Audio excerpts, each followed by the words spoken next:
So mo lagi ni siya. Kanang gingon sa 2 Corinthians 10:4-5, bringing every thought into captivity to the obedience of Mashiach. Pasabot di ay nga ang imong hunahuna imuhag yun na siyang mapriso nga makaubig yung kakang Rabbi Yeshua. Ang kadaugan nato ani igsuon naagid sa obedience. Yan yung mga struggles, diba? Ako ni nakita karon nga pangsugdan na gyud mo, no?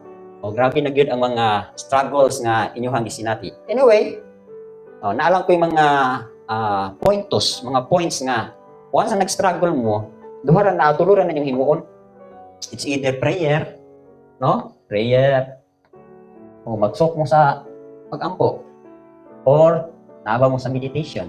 So meditation gali pasabot na malandong ka sa iyahang word, no? So pulong, alo nga nag-struggle ka. Kung ugaling nahimo nimong prayer naka-overcome ka,